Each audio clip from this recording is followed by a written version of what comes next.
Pernahkah Anda merasa kedua kaki Anda membesar atau bengkak ketika berjalan jauh? Mungkin Anda merasa biasa saja dan tidak menganggap hal tersebut sebagai suatu hal yang serius. Karena besok paginya, setelah Anda bangun tidur, biasanya kaki Anda kembali kempes dan normal seperti sedia kala. Tapi tahukah Anda bahwa gejala tersebut adalah gejala dari penyakit yang cukup serius? Ya, cukup serius. Gejala kaki bengkak ketika berjalan merupakan pertanda adanya gangguan sistem vaskular di dalam tubuh yang mengarah pada penyakit jantung dan atau pengentalan darah. Tetapi, bila gejala kaki bengkak muncul secara menetap padahal tidak dalam keadaan duduk lama, berdiri lama, dan jalan jauh, maka ada kemungkinan itu disebabkan akibat penyakit ginjal. Penyakit jantung yang dapat menimbulkan gejala kaki bengkak adalah: dengarkan suara jantung berikut ini. Itu adalah suara jantung yang mengalami kebocoran katup yang parah. Lumayan serem ya? Banyak orang yang tidak menyadari bahwa ternyata ada katup yang bocor di jantung mereka. Mungkin saja Anda salah satunya. Yuk, dengar langsung suara jantung Anda dengan alat tercanggih yang kami miliki. Ketahui lebih dini, pasti lebih baik. bocor katup trikuspidal, gagal jantung bagian kanan, penurunan pompa jantung akibat jantung koroner. Sedangkan, penyakit pengentalan darah yang dapat menyebabkan kaki bengkak adalah insufisiensi vena akibat diabetes mellitus, deep vein thrombosis akibat autoimun, dehidrasi berat. Kita dapat membedakan secara mudah untuk menentukan penyebab gejala kaki bengkak tersebut dengan melihat apakah gejala kaki bengkak muncul hanya pada satu kaki atau pada kedua kakinya. Jika kaki bengkak hanya muncul hanya pada satu kaki, maka besar kemungkinan itu disebabkan oleh penyakit pengentalan darah. Sedangkan, bila gejala kaki bengkak muncul pada kedua kaki, maka besar kemungkinan itu berasal dari penyakit jantung. Kali ini, kita akan membahas kasus kaki bengkak akibat penurunan kemampuan pompa otot jantung akibat jantung koroner. Ketika pasien datang kepada kami, didapati pasien dalam keadaan kaki bengkak dengan nafas tersengal-sengal. Lalu, pemeriksaan apa yang kami dapati? Tanda panah menunjukkan adanya cairan yang terdapat di kantung pleura atau selaput paru.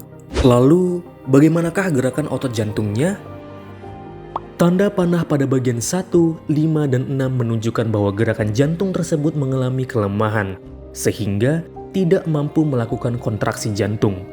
Hal ini terjadi akibat tersumbatnya pembuluh arteri yang membawa nutrisi ke otot jantung. Dari 6 segmen jantung, terdapat 3 segmen yang mengalami kelemahan. Bagaimana pompa jantung pasien? Tanda panah menunjukkan adanya penurunan pompa jantung dengan nilai ejection fraksional 31,86%, sedangkan nilai normalnya adalah 53-77%. Apa yang kami lakukan? Kami memberikan pertama, bronkin. Berfungsi untuk menghancurkan trombus dan mendegradasi soft plaque yang ada di pembuluh darah dengan kandungan zat aktif yang mampu meningkatkan penghancuran gumpalan trombus dan meningkatkan aktivasi monosit dalam proses mencerna lemak yang menjadi penyebab penyumbatan. Yang kedua, lumbrokin. Mengandung senyawa lumbrokinase yang berfungsi sebagai agen angiogenesis sehingga mampu menumbuhkan pembuluh darah kolateral atau dikenal sebagai bypass alami. Yang ketiga, ganodioherb. Berfungsi meningkatkan daya angkut oksigen pada setiap sel darah merah untuk meminimalisir kematian sel otot jantung terhadap keadaan hipoksia miokardium yang terjadi akibat penyumbatan di pembuluh darah arteri koroner. Keempat, Charia Plus. Berfungsi untuk mencegah terbentuknya sel foam atau penyumbatan di pembuluh darah dengan cara melindungi LDL dari oksidasi radikal bebas. Charia Plus juga memperbaiki elastisitas pembuluh darah jantung sehingga menjaga agar tidak terjadi penyumbatan jantung baru. Kelima, artosis. Komposisi dari 48 nutrisi mampu bertugas sebagai bahan baku regenerasi sel jantung yang telah mengalami kematian akibat serangan jantung, sehingga meningkatkan ejection fraksional dan fungsi jantung dapat kembali normal. Keenam, Zulam Forte. Berfungsi untuk meningkatkan metabolisme kolesterol sehingga membantu menurunkan kadar kolesterol total, trigliserida, LDL, dan menaikkan HDL. Lalu, apa yang terjadi setelah 1 bulan pengobatan rutin? Ini hasil pemeriksaan USG pleura atau paru-paru.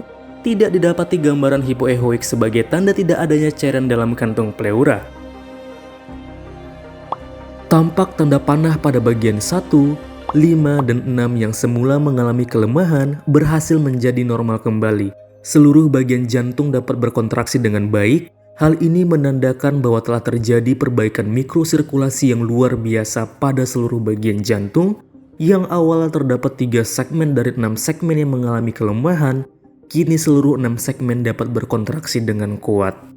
Selain itu, pompa jantungnya mengalami kenaikan. Nilai ejection fraksional yang semula 31,86% naik menjadi 72,14% hanya dalam waktu 1 bulan. Menakjubkan bukan? Itu terjadi karena kerjasama antara pasien dan konsultan kami, serta obat-obatan herbal kami yang canggih dalam mengatasi penyakit tersebut. Yuk, konsultasi keluhan Anda bersama kami di nomor 0819 820221 atau datang langsung ke klinik Alkindi Herbal.